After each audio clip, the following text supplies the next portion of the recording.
Good morning everyone. MA previous के विद्यार्थियों, आज हम आर्थिक मंदी का अध्ययन करेंगे। आर्थिक मंदी का अध्ययन करने से पहले मैं आपको बताना चाहूंगी कि आर्थिक मंदी के पीछे जो विश्व युद्ध थे उसका बड़ा योगदान रहा। जो इसकी जो पृष्ठभूमि थी, 1914 से 1918 तक प्रथम विश्व युद्ध चला। उसके बाद ही 1930 में आर्थिक मंदी का सामना पूरे विश्व को करना पड़ा। 1939 से 1945 के बीच जो द्वितीय विश्व युद्ध हुआ, उस द्वितीय विश्व युद्ध की नींव एक तरह से हम कह सकते हैं कि वह 1930 में ही पड़ गई थी और आर्थिक मंदी भी इस द्वितीय विश्व युद्ध का एक मुख्य कारण बना। 1929 ईस्वी के आरंभ में संसार में सर्वत्र आशा की लहर थी,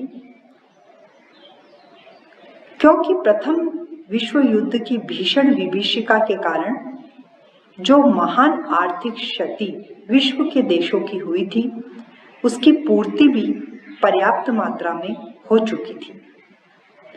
जर्मनी, जो प्रथम विश्व युद्ध के बाद पंगु हो गया था, वह भी अपने पैरों पर खड़ा हो गया था। औद्योगिक विकास के कारण रूस भी देश के आर्थिक निर्माण के कार्य में संलग्न था। इसी प्रकार अमेरिका का राष्ट्रपति भी गरीबी को दूर करने के लिए प्रयासरत था। 1929 में भले ही कुछ राष्ट्रों के महत्व में पतन हुआ, परंतु संसार में समग्र रूप से पहले की अपेक्षा आर्थिक स्तर ऊंचा हो गया था। परंतु परिस्थितियों ने कुछ आश्चर्यजनक मोड़ लिया। कई नवनिर्मित राष्ट्रों ने प्रजातंत्र को त्याग कर तानाशाही अपना ली। क्षतिपूर्ति के फलस्वरूप कई देश आर्थिक दिवालियेपन के शिकार थे।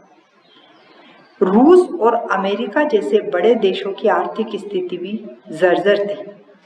सर्वत्र संघर्ष के बादल मंडरा रहे थे। सन 1929 से 1932 ईस्वी की आर्थिक मंदी के कारण संपूर्ण संसार आर्थिक संकट से जूझने के लिए बाध्य था। प्रश्न ये उठता है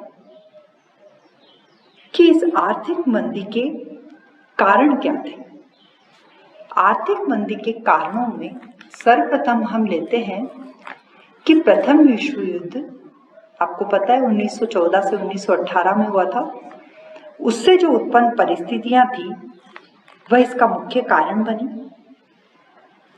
इससे पूर्व 3 बड़े युद्धों के बाद नेपोलियन के युद्ध, अमेरिकन गृह युद्ध और फ्रैंक-प्रशा युद्ध के बाद भी आर्थिक मंदियां आई थी। चूंकि होता क्या है कि युद्ध के अवसर पर सैनिक आवश्यकताएं में वृद्धि हो जाती है, औद्योगिक विकास अनिवार्य हो जाता है और जो नवयुवक है वो सेना में चले जाते हैं, जिससे मजदूरों की भी कमी हो जाती है। इससे श्रम मूल्य, लाभ और काम के अवसर बढ़ जाते हैं। यही कारण है कि युद्धोत्तर काल में कुछ समय तक तो तेजी बनी रहती है, परंतु उसके बाद मंदी का दौर आरंभ हो जाता है। प्रथम विश्व युद्ध के बाद भी यही हुआ। 1919 में विश्व युद्ध की समाप्ति के 10 वर्ष बाद 1929 में संसार आर्थिक मंदी का शिकार हुआ। ये विश्व युद्ध के बाद की परिस्थितियां बनी, परंतु विश्व में बेकारी की समस्या भी आई। प्रथम विश्व युद्ध के समय वैज्ञानिक यंत्रों का प्रयोग हुआ। अधिकांश व्यक्ति युद्ध में संलग्न हो गए थे।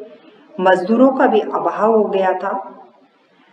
इसलिए स्वचालित मशीनों की ओर ध्यान दिया गया और उत्पादन को मांग के अनुसार बढ़ाया गया। कृषि व उद्योग में भी क्रांतिकारी परिवर्तन रहे। 1919 में जो कार्य एक श्रमिक 52 घंटे में करता था, वही श्रमिक 1930 तक एक श्रमिक ही 30 घंटे में करने लगा। ऐसी स्थिति में बेकारी की समस्या का बढ़ना स्वाभाविक था। इसी प्रकार उस समय उत्पादन अधिक हुआ और आपूर्ति कम हुई। युद्ध के काल में वस्तुओं की मांग व मुनाफा दोनों में पर्याप्त वृद्धि हुई थी। प्रत्येक व्यक्ति उत्पादन बढ़ाने की दौड़ में लगा हुआ था। इस कार्य में मशीनें व्यक्ति के लिए अत्यंत लाभदायक सिद्ध हो रही थी। युद्ध के बाद भी उत्पादन की दर बनी रही, किंतु मांग दिन प्रतिदिन कम होती रही। युद्ध के कर्ज और क्षतिपूर्ति की समस्या के फलस्वरूप विश्व का आर्थिक संतुलन भंग होता जा रहा था। उत्पादन अधिक और आपूर्ति कम हो गई, जिसके कारण विश्व में आर्थिक मंदी का संकट उग्र रूप धारण करता चला गया। उस समय क्रय शक्ति का भी ह्रास हुआ, क्योंकि अमेरिका व ऑस्ट्रेलिया जैसे देशों में अत्यधिक कृषि उत्पादन हुआ।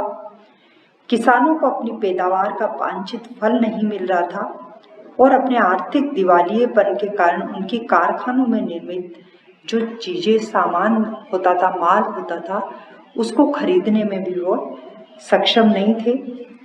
चूंकि मजदूर बेकारी की समस्या से जूझ रहा था, इसलिए आर्थिक मंदी भी दिन प्रतिदिन बढ़ती चली गई।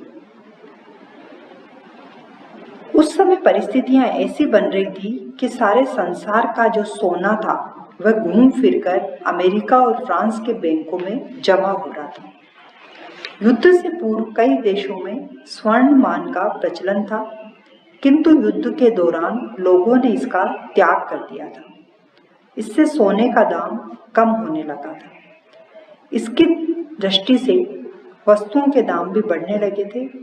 यह स्थिति किसी एक देश तक सीमित नहीं थी, अपितु संपूर्ण संसार इससे प्रभावित था, जिससे सर्वत्र निराशा की भावना फैलती चली जा रही थी। आर्थिक राष्ट्रीयता व आत्मनिर्भरता भी आर्थिक मंदी के मुख्य कारण बने।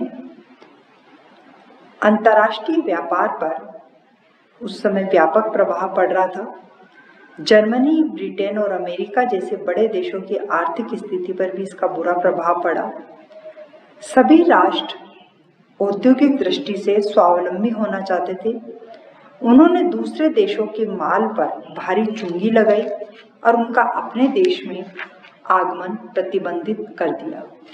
इससे बड़े देशों की मंडियां बंद होने लगी और माल की समुचित बिक्री के अभाव में उद्योगों का भी दम घुटने लगा। उस समय जो तात्कालिक कारण था वह था कि न्यूयॉर्क के जो शेयर बाजार में आर्थिक संकट पैदा हो गया। इस घटना से पहले अमेरिका के धनवान व्यापारी जर्मनी व अन्य यूरोप के देशों में पर्याप्त धन व्यय कर रहे थे। इससे जर्मनी में जो उद्योग विकसित हो रहे थे उससे जर्मनी अपनी क्षतिपूर्ति का राशि का भुगतान कर रहा था। इस प्रकार यूरोप के अन्य देश भी अपनी आर्थिक संपन्नता से अमेरिका के ऋण का धीरे धीरे भुगतान कर रहे थे, जिससे अमेरिका की पूंजी यूरोप को समृद्ध बनाकर फिर से अप्रत्यक्ष रूप से अमेरिका को वापस आ रही थी। परंतु 1929 ईस्वी के आर्थिक संकट के फलस्वरूप अमेरिका के पूंजीपतियों ने यूरोप के देशों में धन व्यय करना बंद कर दिया। इससे न केवल यूरोप के देशों के समृद्धि का मार्ग बंद हो गया, अपितु अमेरिका के ऋण की अदायगी का मार्ग भी बंद हो गया। इस प्रकार जो शेयर बाजार में जो संकट आया उसके कारण आर्थिक मंदी ने एक तरह भयावह रूप धारण कर लिया।